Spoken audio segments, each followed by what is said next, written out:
Problem is, you can't choose where your body burns fat from every time you work out. Or at least, I didn't think you could. According to a new study, targeting belly fat may not only be possible, but also much easier than we all thought. In this video, I'll share exactly what researchers have found and how you can apply it to your own training.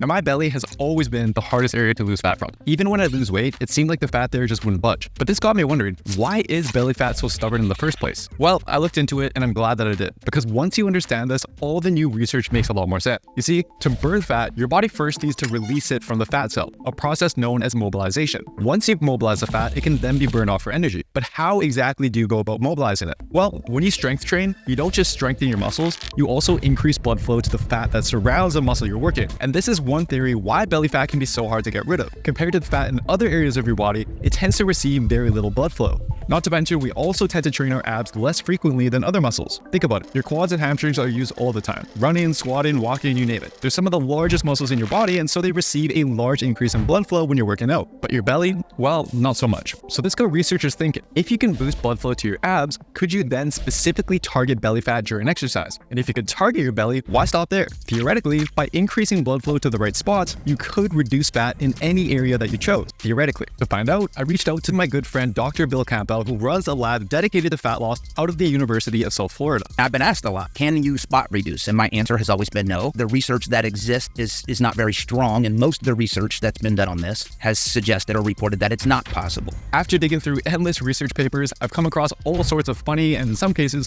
just plain out weird experiments researchers have tried to get to the bottom of this question. One study had participants do over 5,000 sit-ups in 27 days, which honestly might be more than the rest of us have done in our entire lives. Another one had participants do 12 weeks of high-intensity leg pressing on one leg, all to answer the question, can you choose where you burn fat? But neither study found a notable difference in fat loss. And because of this, most researchers, including Bill, were skeptical about the idea of spot reduction. People would, let's say, do hundreds and hundreds of crunches, and they would say, well, now I'm going to have a defined midsection. And my response would be, well, that's not really how it works. However, as it turns out, there was one thing that pretty much all of these studies overlook. Remember how I said you need to mobilize fat before it can be burned off? Well, there's two parts to this process. First, mobilizing it, and then burn it off. The issue with the past studies, such as the 5,000 sit-ups one, is that while they may have mobilized belly fat, this doesn't necessarily lead to burning it off. But this is where a 2023 study comes into the picture. They wanted to test a routine that could do both. Yeah, so the results did surprise me. Just relying on my past knowledge, my thoughts were, I don't expect any type of spot reduction outcome to be reported, but that's exactly what was reported, and the design was good. Basically, researchers divided 16 overweight men into two groups. One focused on spot reduction and the other, the control group. Both followed a 4-day workout plan for 10 weeks. The control group did 45 minutes on the treadmill each session. Meanwhile, the spot reduction group had a shorter 27-minute treadmill workout followed by 2 ab exercises, torso rotations and machine crunches. Now, this study was unique because it was also the first of its kind to make sure that the same amount of calories were burned in both workout groups. And this is a big problem with a lot of prior research. If you don't equate the calories being burned, you don't have much faith in whatever body fat outcomes are being reported, because it could be that they just burn more calories, and of course they're going to lose more fat. So, what happened? Well, after the 10 weeks, both groups lost a relatively similar amount of total body fat. But what was surprising was that the spot reduction group lost 2.5 times more fat from around their belly compared to the control group. What's also interesting is that the treadmill-only group also lost more fat from their legs than the spot reduction group. And if the spot reduction theory holds true, well then this result makes sense, since they did more running. But of course, this study doesn't come without its limitations. One of the criticisms of the study was, well, they had more fat to start with, which they did, but they still lost 3% more total fat in the trunk area. It was like 7% versus 4%. So even when you account for the fact that this spot reduction group had more fat to start with, they still lost significantly more fat, even accounting for baseline levels. And although the workouts were tightly controlled, the nutrition wasn't. Personally, I don't think this is too big of a concern given that both groups lost a relatively similar amount of overall fat, but it is something that would have made the study a lot stronger. But hey, it's not just this study. Other recent studies in spot reduction have also shown promising results. In 2017, there was a similar experiment. Researchers had one group perform an upper body workout, then followed up with 30 minutes of cardio. And another group did a lower body workout followed by the same 30 minutes of cardio. Now, both groups performed the same number of exercises, sets, and reps, and they did this 3 times per week. After 12 weeks, both groups lost a near identical amount of total body fat. But again, what was interesting was that the upper body group lost more fat in their upper body, and the lower body workout group lost more fat in their lower body. And more recently, in 2017, 2021, another study found something similar. Just like the 2023 study, their idea was to use abs exercises to mobilize belly fat and then combine it with cardio to burn that fat as fuel. And they too found promising results mainly in the upper belly area. Again, the studies do have their limitations. All studies do. But this research is still exciting to see, and I'm sure a lot more will be done in this area. And what's nice is that the results of these studies still offer some practical takeaways which you can immediately start using in your workout. Before I get to them though, let me say this.